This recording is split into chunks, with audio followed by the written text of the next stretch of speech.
Welcome to the Go Flush Yourself podcast with Jared Kirk and Matt Milbauer. This is kind of a unique episode that Jared and I recorded over a couple of days. The first part you'll hear me, this is Matt, in my solo part of the episode, where I go through what's in my dove bucket and some other things I'm getting ready for the hunting season. And the second part of the episode, you'll hear Jared and I discussing our September 1st and what we've been up to. Hope you enjoy.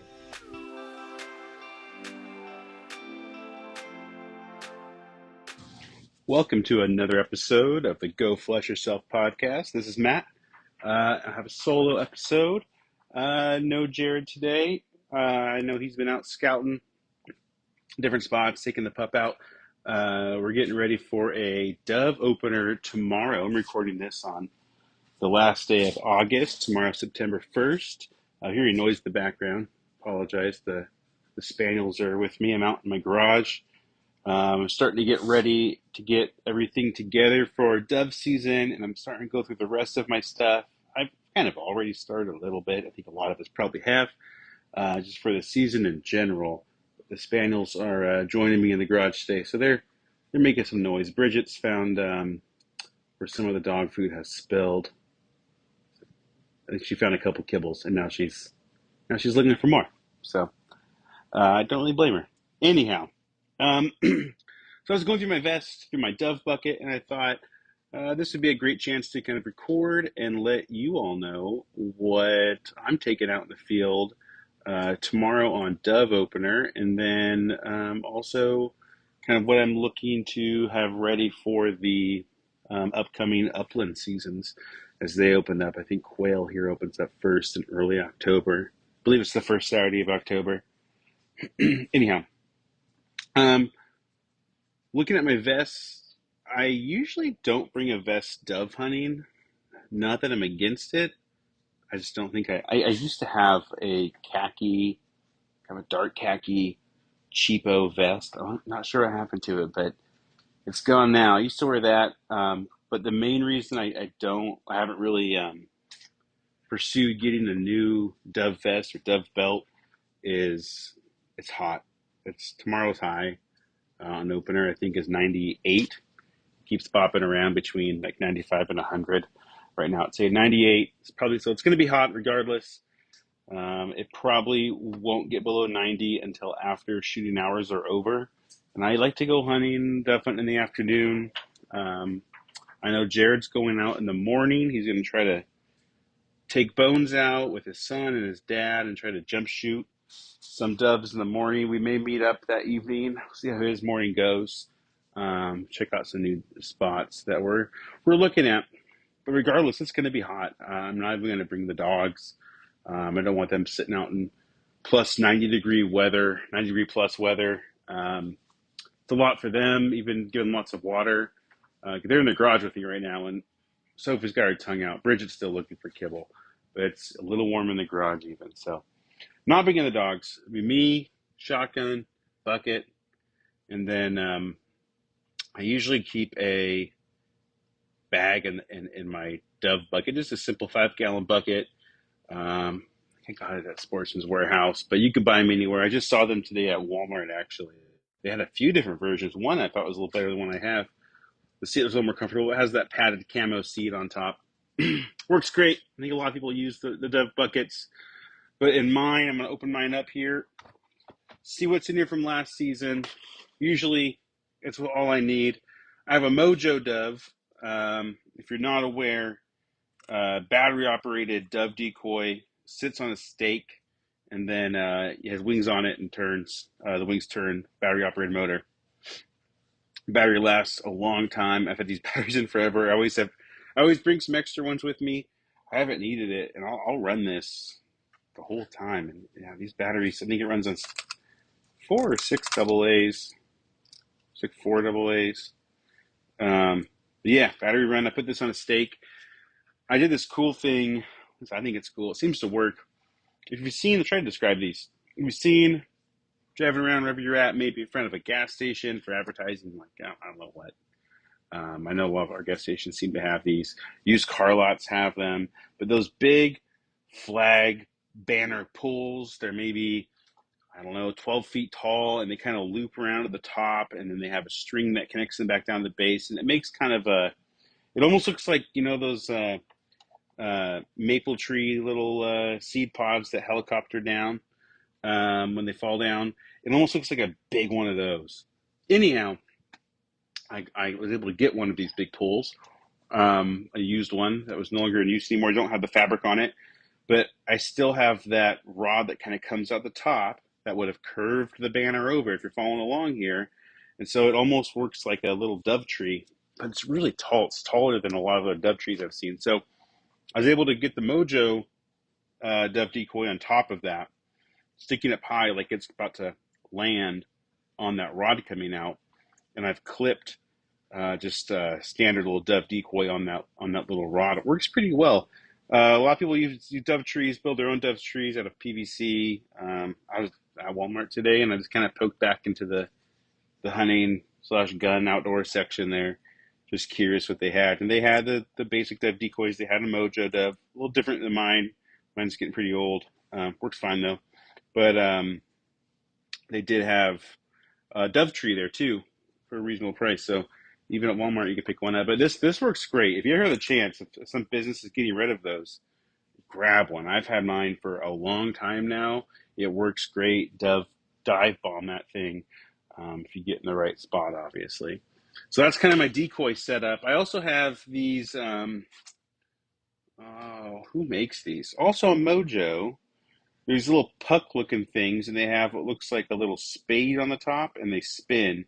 And the spade on one side is brown, the other side is white. You've probably seen these around. I have 4 of those. I think my wife got these for me for Christmas last year, or maybe the year before. Um, these were great though too. They go out and they spin and they stop and they spin. So you get 4 of them kind of out on a gravel road or somewhere where you think doves are going to try to get to, and it creates a little motion if you're using a lot of decoys, or even not if you're using a lot of decoys. I was kind of running and gunning slash decoying. I'm not sure how you describe this for dove hunting. I was doing little setups and seeing how it was in the moving, and so I put just like 2 of those out, and not even the Mojo, just to get some movement to see if it attracted birds, and they do pretty good. Um, yeah, my bucket. So that's what I have. I have 4 of those little Mojo puck things. A Mojo dove. I don't think I'm going to have any of the standard ones, like just the basic dove decoys this year. I think if I just put the Mojo up on that big pole, it'll work. And I have it set up to where I can still unhook it from that pole and put it into the ground as well. So, um, yeah. What gun am I bringing is probably the next question. I think I would.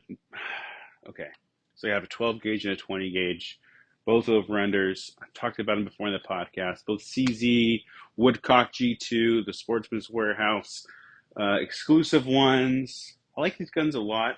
I haven't even shot the 12 gauge yet. Been thinking about it. I just got it. So I'm thinking about using it. I want to get out to the clay range and never did, as things go when you're busy. But 20 gauge did great last year. I I have pros and cons of both. 20 gauge, smaller, obviously. Not going to hit the doves as hard. Do I even need a 12 gauge for doves? A lot of people use 12 gauges on doves. I've used 12 gauge on doves pretty much my whole life outside of the last couple of seasons since I've had this 20 gauge. The 12 gauge is heavier. I'm going to be decoying. I'm not carrying this gun around when I would think to reach for the lighter 20 gauge, which is like maybe a pound, almost a pound and a half heavier, or lighter. Sorry, 20 gauge is a little under a pound and a half lighter. I think I would. I think I'm going to bring my 12 gauge. I think I'm going to swing with it better. My older 12 gauge over under, which is a Merauke, um, it it's a little bit. It's about roughly the same weight. It's a little bit lighter than the CZ 12 gauge that I have, but think I think I shot that better at doves when it's not like a reaction shot where you're not instinctively shooting doves. Um, which most of the time, at least for me, I'm not. I'm watching them come in. I'm watching. They decoy in like a duck. You shoot them. If I'm having to think a lot, I want the heavier gun, at least for me.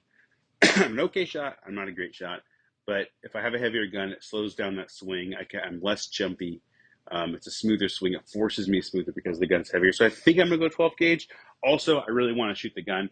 So if the first time I shoot it is at Doves, it's actually how I broke in my 20 gauge as well. It's the first bird I took with it with a Dove. I think that was the first time I shot it, if I recall correctly. Maybe I shot clays with it before that.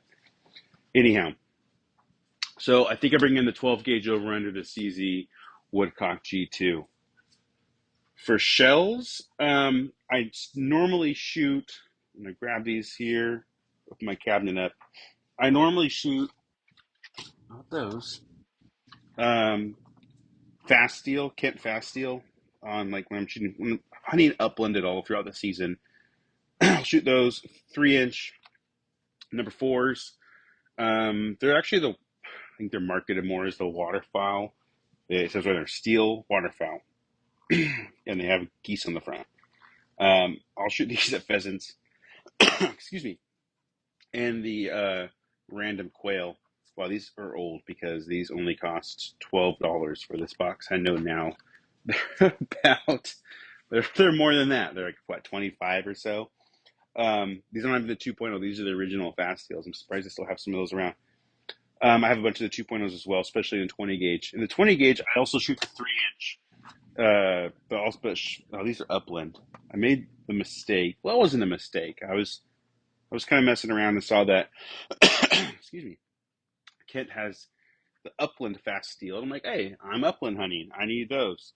The big difference, I think, between the two really is just shot size and the fact that it says upland on it and there's a pheasant on it instead of a goose.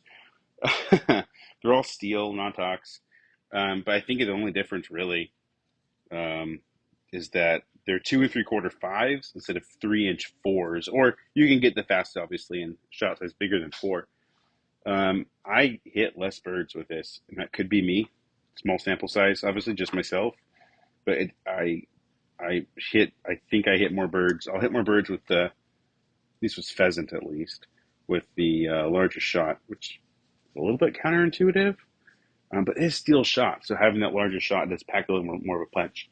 Back to doves, though. I don't shoot the Kent fast steel at doves. It's a little expensive. I do shoot non-tox because a lot of the places I dove hunt um, require non-tox.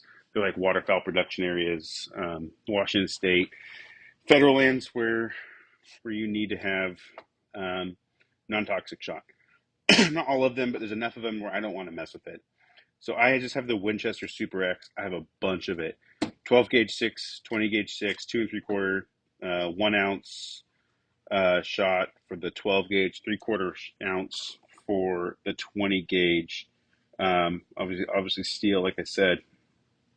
Um, it's weird shooting sixes. I've been doing this for a few years. At first, it was weird. Like in my head, a six shot in lead is what I would shoot at pheasants, and now I'm shooting at doves. You think you're using like eights on dove, 7.5 eights, maybe even nines on dove, but that's lead. And steel 6 shot seems to do the job the best from what I found. Stocked up on this, have a bunch of it. It's gonna take me a long time to get through it all, even dove hunting, which can use up some ammo. But definitely that's what I'm taking out with me. I think the place or Jared may be meeting me at tomorrow evening, afternoon, evening. Um, I think it is non-tox, so we need to have at least not lead. But we'll be slinging steel. I'm sure Jared's probably doing the same. I imagine he's shooting steel at doves there. I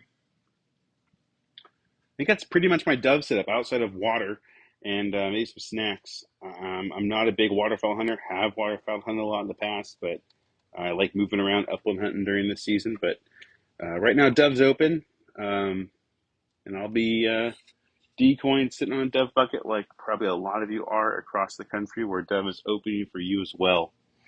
My upland vest is also out. I have it hanging out here, and I was going through, kind of looking. I stopped and thought, this is when I realized I should probably record a podcast. Um, I think I brought this up in the past, but I have the Final Rise Legacy vest. My wife got me this for me 2 Christmases ago, I believe. Um, I love this vest. My old vest was one I got when I was, I think my uncle got it for me when I was like a teenager. I might have been 14 or 15. It was a game hide. I'm looking at it now. I've never find this anymore. All it says is style number 980. That's all it says. The game hide. And it's made out of like, it's some really thick material. And this vest has served me well for a long time. I mean, 25 years. I'm almost 40, so yeah, 25 years. This has served me well. It's starting to show its age though, and that's when I started looking around. My wife so generously got me this Final Rights vest for for Christmas a couple of years ago, and I've loved it. There are some things that are I do kind of miss with the old school game hide vest, which is just like a traditional vest, not a strap vest. But it has all the features I would want off. I'm going to call traditional vest. I mean, not a strap vest. Um, and one of those things is like putting birds in your game pouch from the front. So like the two front pockets along the sides of your chest and stomach go all the way around into the game pouch. So you can just slide one in there and it falls back into the game pouch. I always like that feature. Um, the shell pockets are fine. The shell pockets in the Final Rise are better. They're deeper. Um, I don't know if I ever had a shell fall off either one of these vest pockets, but I probably would have a higher chance in falling out of the old game hide vest. I haven't worn it since I got my Final Rise. I probably won't wear it again. It does provide a little extra layer of warmth, obviously, being a little, the material is thicker, feeling both, and seeing that it's also just has more coverage over your body, but I've I haven't been too. It's really. I'll put it this way. It's really rare that I'm too cold when I'm upland hunting and moving around. So not a lot of worries there. But serve me well. So I'll be running the Final Rise again this year very happily. I've got two Gatorade bottles, the squeeze bottles for the dogs. I'm really looking into. I know they have the Final Rise has the accessory, the extra game or extra water bottle pouches you can put on your vest. So this with the Legacy, um, there's water bottle pouches kind of built in along the side of the game bag. There's a little bit of molly webbing left where you could put in one more. I could put my Gatorade ones there. So running two dogs at once, need to carry lots of water, and obviously for myself as well, especially early season. It's been warm, so I'll usually have a Nalgene for myself also. So I got to carry all that. Usually the Nalgene goes in the game bag, and then I'm shooting lots of birds. Not always the case, but it can be. It kind of is a pain in the butt. It's probably the downside of this vest is water carrying, although for what it is, it does a pretty dang good job. I could carry a lot more water in my older vest.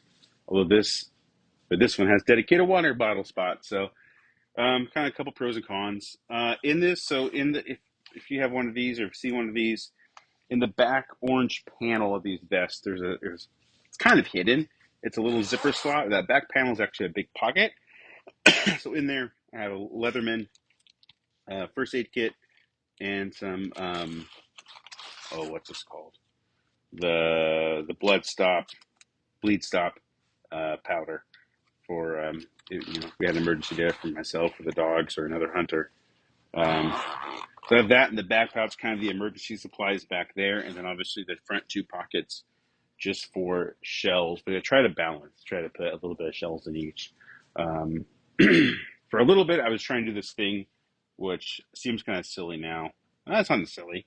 I prefer just to carry the one type, but I was carrying Boss shells and the Kent Fast Steel in my first shot. How did I do it? I think I did first shot Boss, second shot Steel. So second shot would be faster because the bird I missed. The bird's getting away. I need to get on it. Maybe I did it the other way. Regardless, I went back just to the Fast Steel. It's been reliable for me for a very long time. And that's what I've been running. So I'm getting the vest set up here, thinking about upland, what that's going to look like. I carry a lot less in this Final Rise vest. I don't think that's a bad thing. You maybe think that carrying less is worse, but I think a lot of you might know carrying less, if you have what you need, is probably better. Um, every single extra ounce you have, you're carrying that over the many miles you're hiking with your dogs, and it all adds up over time. So I think I will stop there. I hope you all have a great opening days as they open up. I saw that Idaho had something open. I don't know if it was rough grouse or what. Opened up August 31st today, so that's awesome. Things are already opening up around the country. I hope everyone has some good opening days here, and you'll hear more from us soon.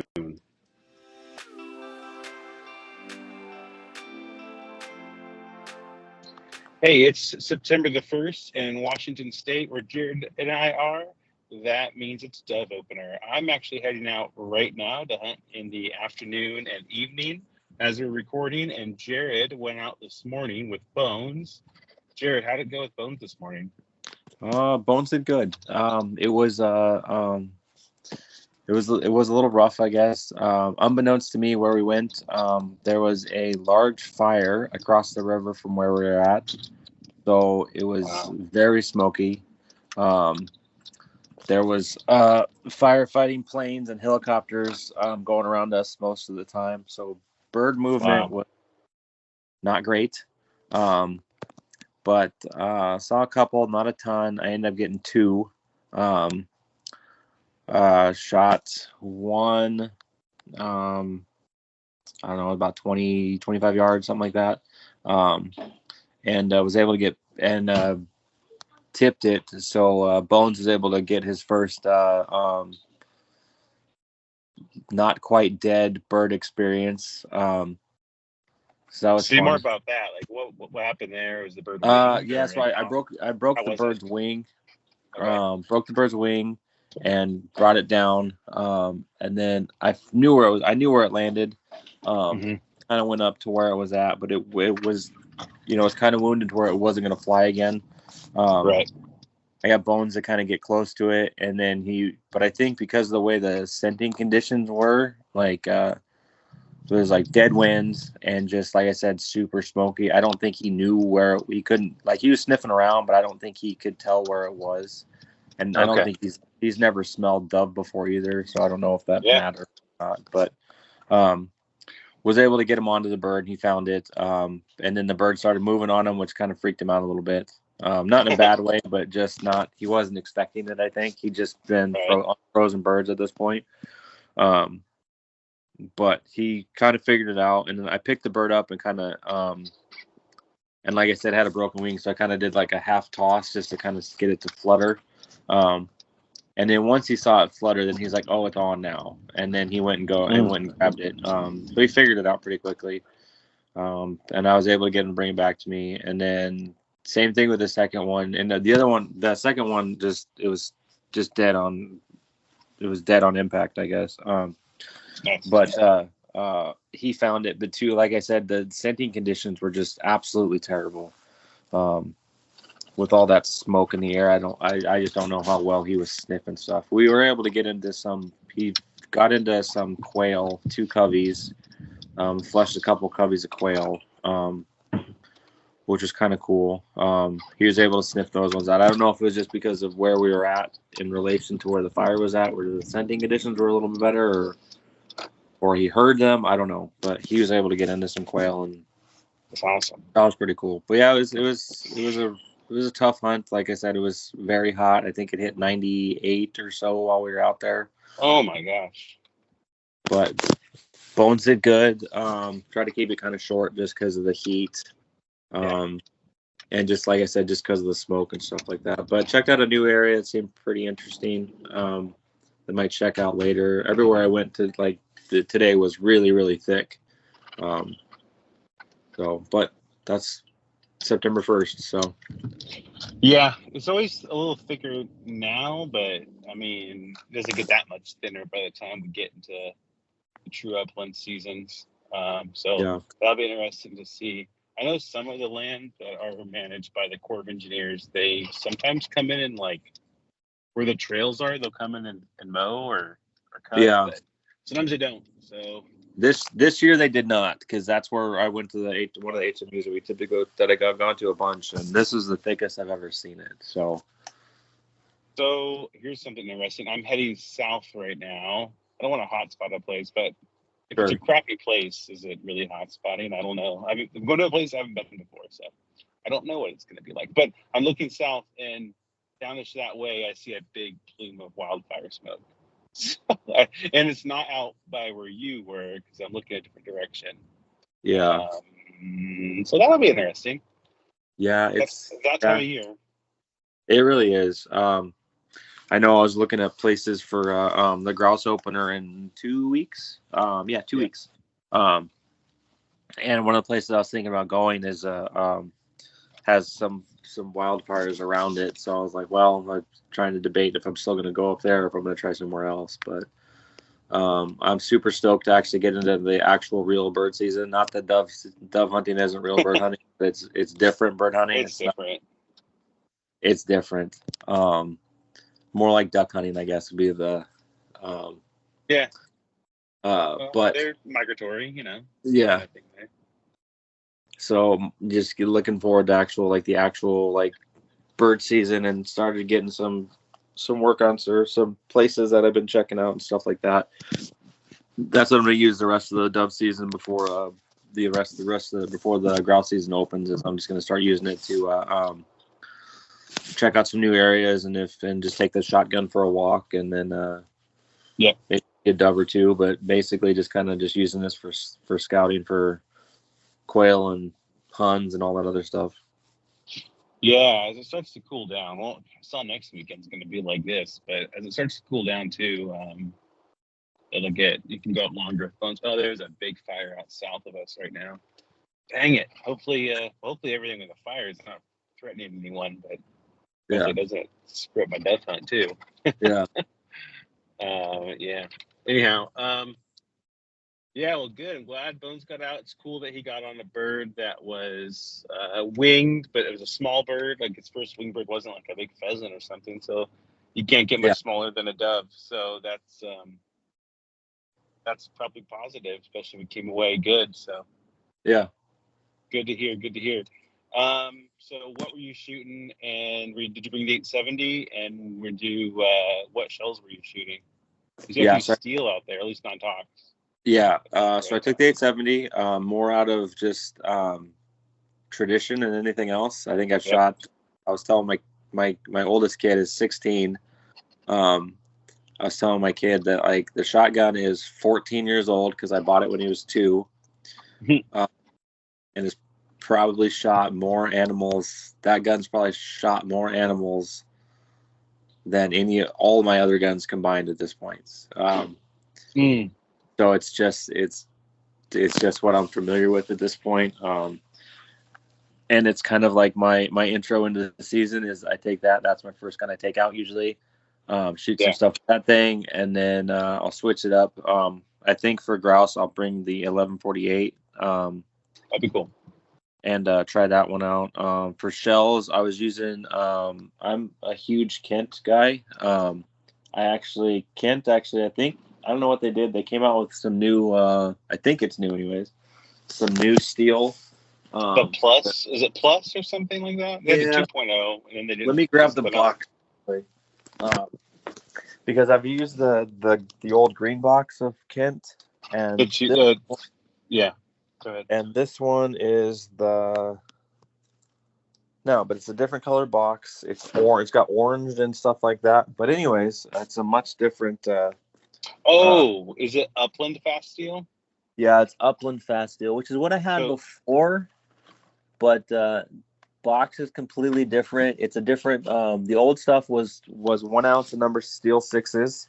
The new stuff is 1 ounce and 1/8 of steel 6s, but now they're for lack of a better term, high brass shells instead of the lower ones. But I don't know, they changed. They did this it's almost the same stuff as their, or it looks a lot like their bismuth stuff that they have, which I've been shooting quite a bit last year too. So yeah, I use their steel 6s. And I mean, I fired 2 shots and I got 2 doves. So Hey, not the there you go. my son also shot a couple times, but did not get any doves.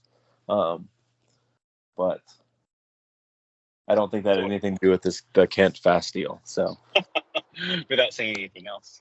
yeah, not saying anything else. I don't think it had anything to do with the ammo. What the listeners know, but you probably don't, is before our discussion here, I have a solo episode I did kind of going through my dove bucket. I was going through my shells, and I think you and I always knew we should do the same kind of stuff, but I was also going through my Kent, talking about the upland fast steel versus like, I'm going to call it waterfowl fast steel because there's a duck in the box or a goose in the box or something. Sure. But when I was shopping for them last season, I was telling the listeners that I think the only difference I could find, but maybe it was just the variety that I was available at the store I was looking at, was the upland were all, I think they were all 5s, and they were 2 3/4. Mm-hmm. And I'll call them waterfowl. The Faststeel 2.0s were 3-inch in all 4s, but you could buy them in 3s and 2s and BB and everything. Yeah. So I shot some fast steels last year at Pheasants, and I shot some upland fast steel, and I shot the standard stuff, and I feel like I hit better with the standard stuff. But I switched like mid-season, and then all of a sudden I wasn't hitting birds. Now that may not be the shell, that could have been 100% me. So now I have this thing in my head of like, don't get the upland fast steels; they're not as good. But it probably, the variation is probably so small that it doesn't matter. But that's now in my head, so for better or worse. Yeah, well, it's confidence. That's what matters too. Confidence. Yeah, I have confidence in the fast steel 2.0s. Yeah, I also mentioned the last episode, I have with you right now just the Winchester Super X steel 6s for doves, but I have the Kent fast steel for the rest of the upland season. But I have a bunch of this I'm going to go through for doves. It does good enough with doves for me at least. Yeah, I picked up some. I think I actually have the other box I picked up. I didn't try them just yet, but I got some federal upland steel. 1 ounce of steel 6s. I haven't shot them yet. They're going a little slower, and they're a little less than the Kents.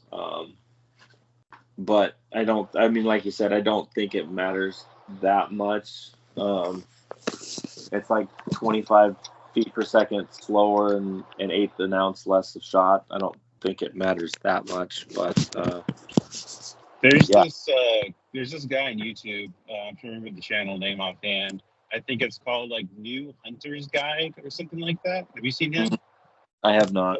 He has like his introduction's like, I'm a hunter with a PhD or something like that. But he like takes different shells, different. I think he's mainly waterfowl focused, but a lot of the shells for shooting steel or non-toxic the same. But he goes through all these different shells and like goes through the marketing, like here's what you should expect based on the marketing, and kind of goes through like how the company describes the shell, and tries different chokes too. He'll do that also, but separately.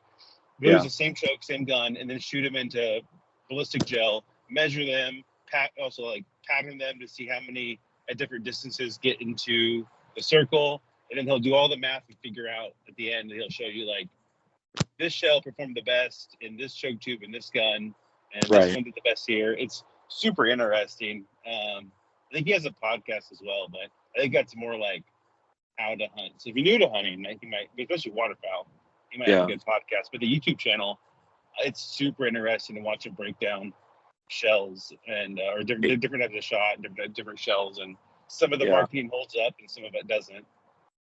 Well, that's the thing is like a lot of the shotgun stuff. It's like very like it's a lot in the details, you know. A lot, and then there's a lot like I've patterned. Like I don't know if I've patterned my guns. It's super boring. It's not fun. Like, but but I pattern my guns. Like you know, and that's one. I mean, maybe part of the reasons why I only shoot like 1 or 2 guns is because it's so ridiculously boring and hard and you know. Time consuming, I guess, is the better term for like patterning your guns and stuff like that. But it's also something that like It's kind of nice. That's why I find like that's generally shoot Kent. I think that at least around here, I found like the stuff that shoots well in my guns is not the stuff that's stocked very much. Of Um, course. I'm very much I'm not a speed guy. I'm anything around 13 to 1400 feet per second. I'm good with. Um, Hmm. and a lot of the steel now is in the 15, 16, 1700 feet per second stuff, and I think It's that's fast. just needlessly recoils the crap out of you, especially when you're shooting a pump gun. There's Yeah. no recoil absorption besides your shoulder. So yeah, I try to stick with the 13, and for lead I'll even go even into 11s and 12s, 1200 feet per second, just because that's more than adequate for what we're doing and stuff like that. But it's getting harder and harder, at least around here, to find places where you can actually hunt with lead shot. Yeah, it is. I'm not sure if that's true. I know it's for a while there was tough to find any kind of ammo period. I don't think it's as bad as it was, but it's not as good as it used to be. No. You know, 10 years ago or so, it used to be a lot easier. Yeah, but I mean, anymore, I just stick to just buying steel, so or lead or non-toxic at least.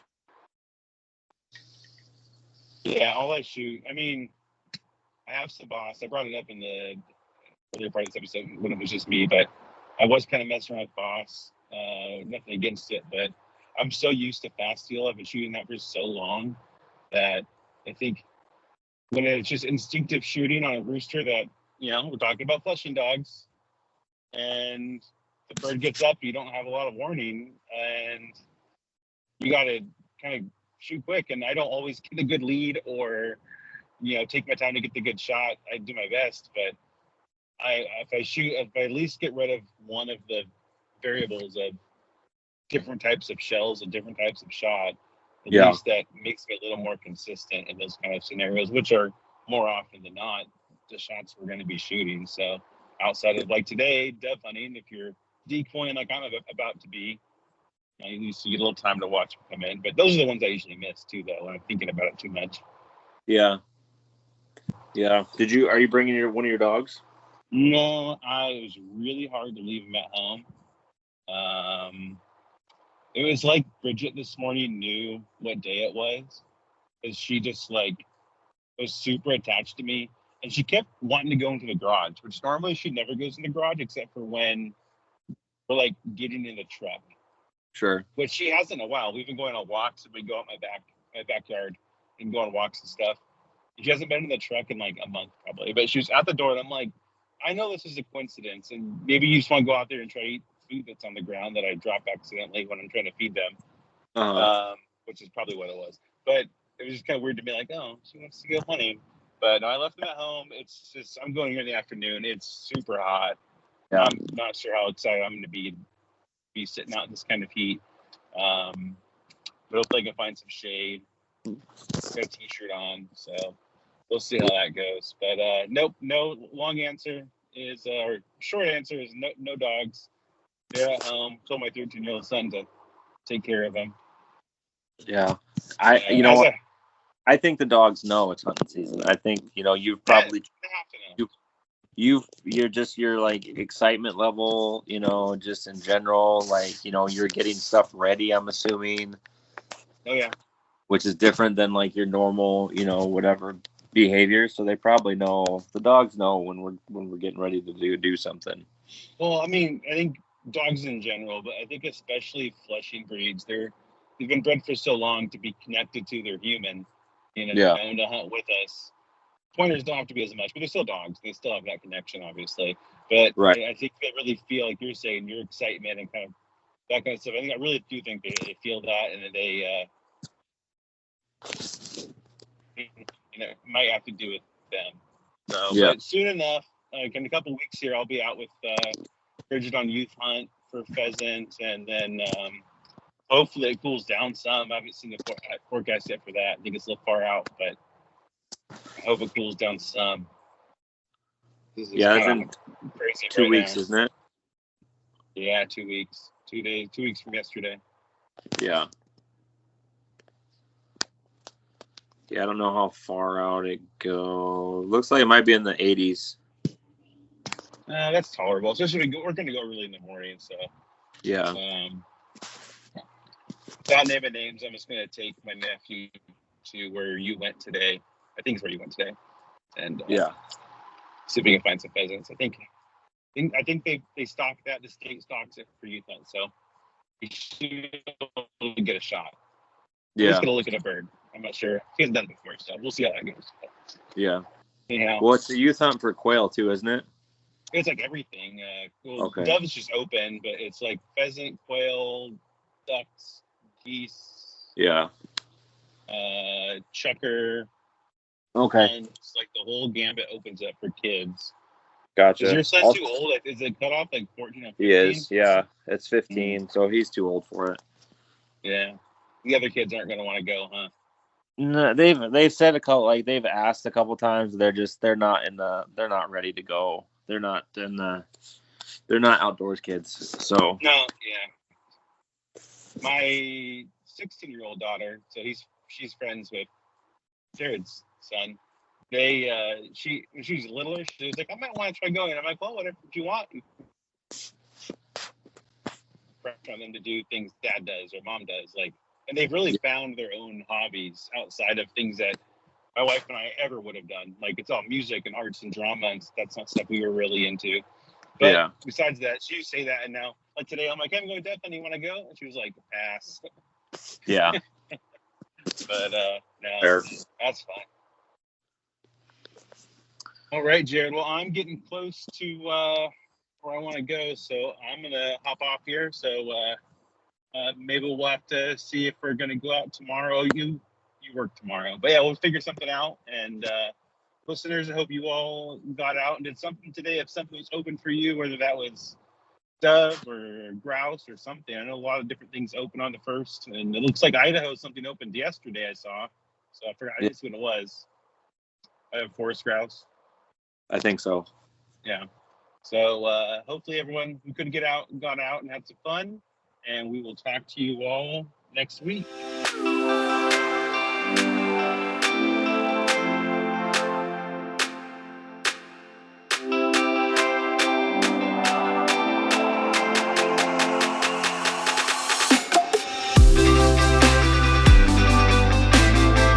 Thank you for listening to another episode of the Go Flush Yourself podcast.